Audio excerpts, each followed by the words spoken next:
harus 3 kali dan setiap bulan. Tes pertama kamu reaktif atau orang awam bilangnya positif. Tes kedua positif, tes ketiga positif. Jadi 3 kali kamu tes positif, tegak diagnosis kamu terinfeksi virus HIV. Gak mungkin dok, saya tuh udah berhenti lama. Saya kena dari mana dokter? Ya, kamu mungkin waktu pakai narkoba, pakai heroin itu jarum suntik ya, kamu sharing needles gitu sama temen yang sudah kena HIV. Gak mungkin, dokter pasti bohong sama saya. Saya gak mau kena HIV dok. Saya nggak bohong, 3 kali dites kamu positif maka tegak diagnosis.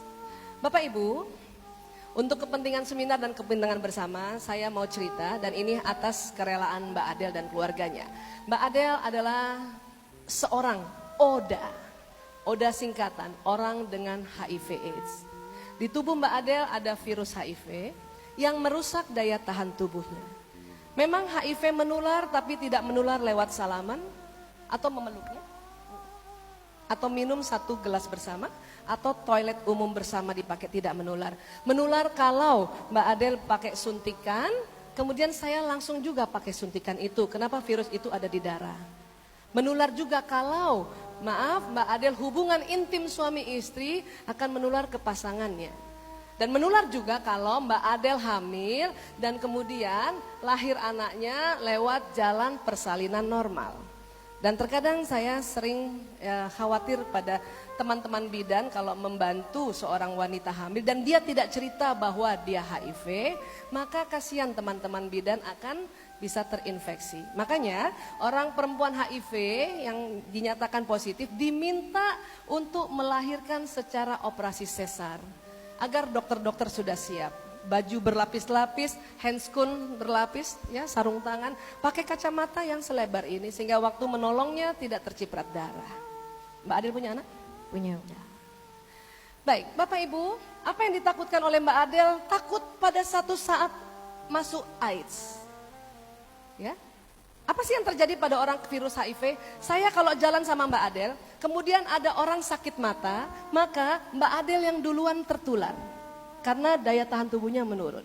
Kalau saya jalan sama Mbak Adel, kemudian ada orang cacar air, maka dia duluan terkena dibanding saya. Itu sebetulnya virus HIV. Lama-lama ya, daya tahan tubuhnya hilang. Dan akhirnya mereka terkapar seperti ini. Maaf ya Mbak Adel ya.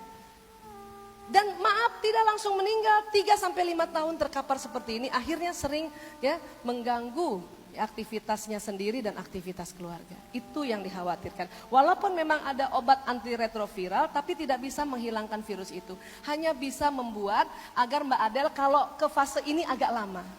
Orang kalau tidak pakai antiretroviral dari kena HIV masuk ke sini 5 tahun, tapi kalau pakai insya Allah 30 tahun masih bisa bertahan.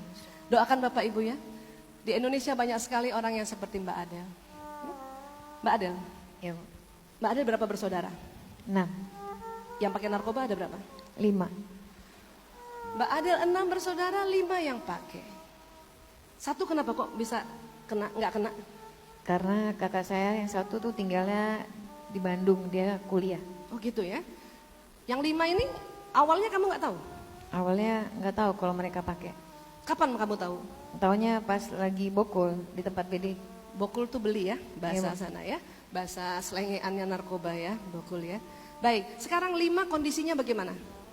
5 sudah pulih Bu. Termasuk kamu? Iya. Terus? Tapi yang 2 itu udah pulih total. Pulih total, apa maksudnya pulih total? Sudah meninggal dunia. Oh istilah mereka, pulih total itu meninggal dunia ya. 2 orang di antara mereka berlima yang pakai narkoba sudah meninggal dunia. Meninggalnya karena apa? Komplikasi Bu. Karena komplikasi yang tadi juga ya. Tapi untungnya mereka meninggal sudah dalam keadaan berobat dan bertobat. Tetapi komplikasi yang tadi ini tidak bisa dihindari. Saya lihat persis perjuangan orang tuanya Mbak Adel, luar biasa. Ibunya tidak tahu mau bilang apa, 5 anaknya Masya Allah. Dia pindah rumah terlambat, kenapa? Sudah kena 5. 5-5-nya itu bandarnya ada di kompleks itu. Terlambat, tapi apa boleh buat? Dia hanya sholat terus sampai sholat tahajud gak pernah putus-putus ya.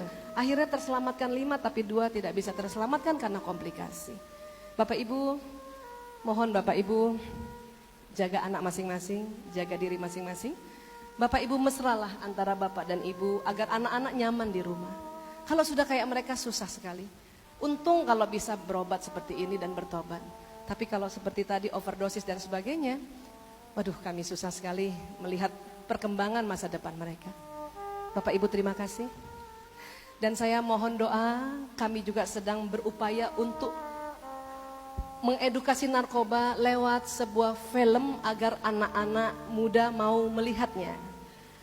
Apabila nanti di Medan atau di Sumatera Utara, di XX1 di akhir tahun ini ada film judulnya Cukup Gue, nonton ya Bapak Ibu ya?